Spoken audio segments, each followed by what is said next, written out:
Hi guys, I've come on tonight. I wanted to talk about tomatoes. Um, my next video will probably be starting either peppers or tomatoes. I'll probably do those maybe hopefully tomorrow. I don't know if I'll get the video out tomorrow, but that's on my of planning list next is to do peppers and tomatoes. Um, Most people that are new to gardening don't know that tomatoes there's two different types. There's an indeterminate and a determinate variety. And I was looking at all of my tomato packs on my seed packs here.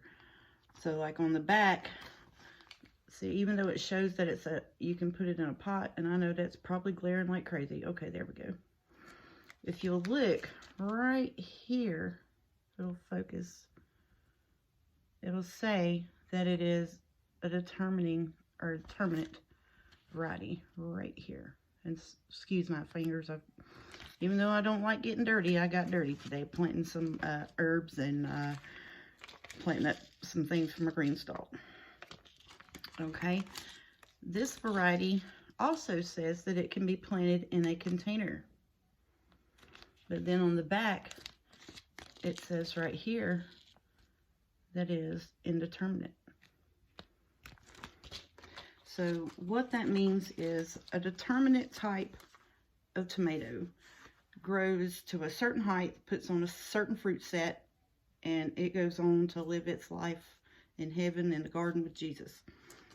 So most of the time with determinate varieties, you do not want to cut the suckers. And what a sucker is like you have, okay, so like this is a stem and this is a stem.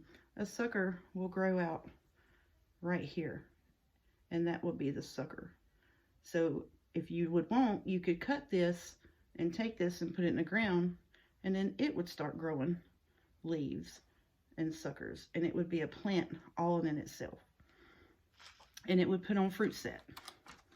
That's with determinate and indeterminate varieties. They have suckers that grow out of, most people call it like the armpit of the plant. On determinates, you really don't want to pull those suckers. Like if you have the main stem and it grows out a few leaves here and it turns into branches, you don't want to cut the one that's in the middle here or here off of your main stem, because those will be your determined fruit sets on that.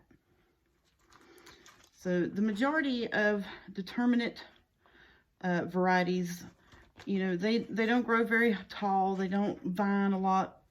So that's, you know, they put on just a set amount of fruit. It's undetermined what that number of fruit is just, it is determined that it's not going to be but a certain height and put on a certain amount of fruit, and that's it. Most of the time in determinate types, you won't really need to do any kind of staking or supporting them. But I've found that if it puts on anything more than like these organ springs are basically like a bigger cherry tomato is basically what it is. They come out and they're going to be probably mainly about this big up to, you know, about that big. So they're not going to be, you know, as big as a tennis ball. They might be golf ball size, basically. You know, it's just a bigger cherry tomato, and they are so sweet. But most of the time on determinate types, you don't have to do a staking or a supportive system, but you want to stake the main stem. So if you want to take and get like a smaller tomato cage, like the little 3-ring tomato cage, and put on it, because when it starts getting fruit set on it, and if they're tennis ball or baseball size fruit, on some determinate types, some determinate types will have, you know, like a good little baseball, tennis ball size fruit. So you will want to stake the main stem, or you can put it in a smaller tomato cage.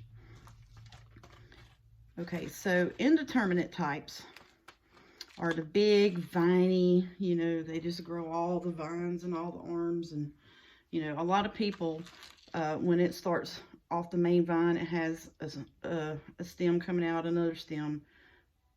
That sucker that's in the middle of that stem, again, you can clip it, and you can actually plant that, and it will grow a whole nother plant in and of itself. And it'll start vining off and doing suckers, and then it'll have a sucker, and just keep going.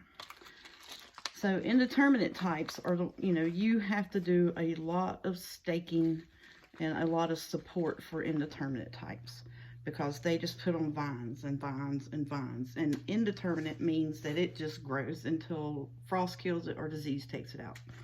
So when you're planting on having all the different pretty variety types of tomatoes, keep in mind, okay, yes, I like the early girl. It's going to be a small red tomato.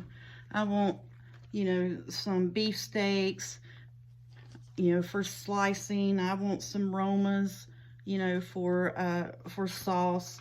And, I want some little cherry tomatoes. Cherry tomatoes vine really, really, really a lot. So you need to stake these and support these quite a bit.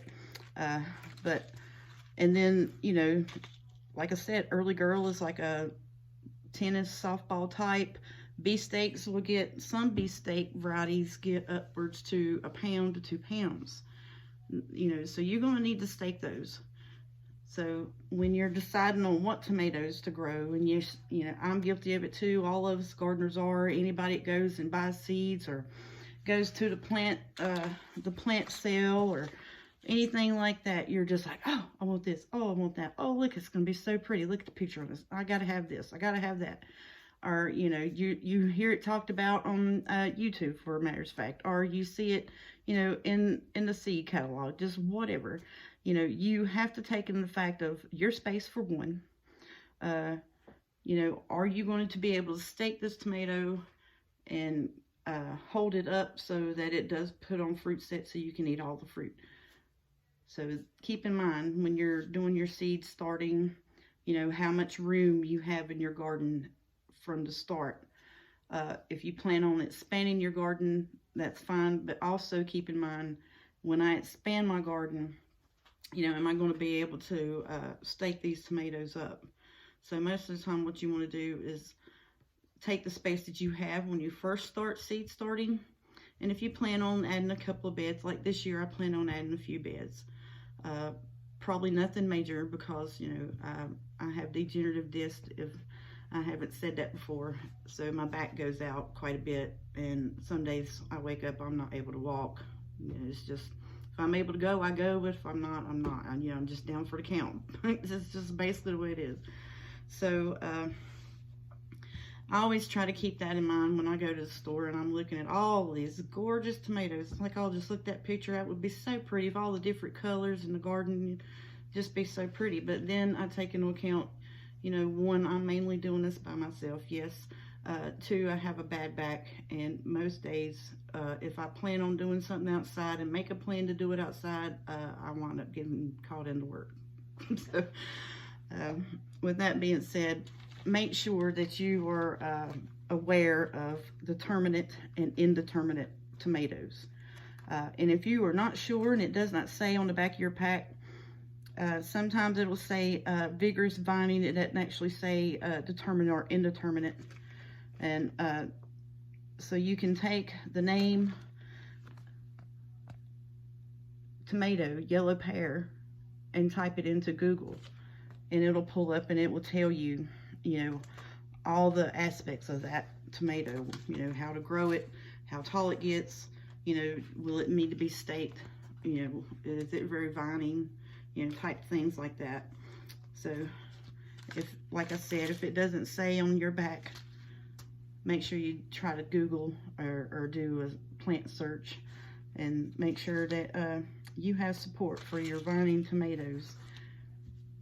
So I hope that maybe that was a little bit educational for you. It wasn't a whole lot of seed starting, but I just wanted to come on while I'm sitting here looking at all my tomato varieties, trying to figure out, hey, do I really want to start all these? Because like I said in a seed haul video, I promised myself I wasn't going to start a bunch of tomatoes this year. Right now I have 4 cages that are about 6 foot tall that I ordered from Amazon last year. I don't even know if they're still available this year. I'll have to check because I haven't even gotten that far. And then I have a few of the like 4 foot tall tomato cages, like the, the rings that you can get at the hardware store or Lowe's or whatever. And we all know those don't hold up very well, because once the tomato grows out the top of it, and it starts going back down. So you're still going to have to trellis it somehow. So I'm looking into getting some more of, like I said, those taller.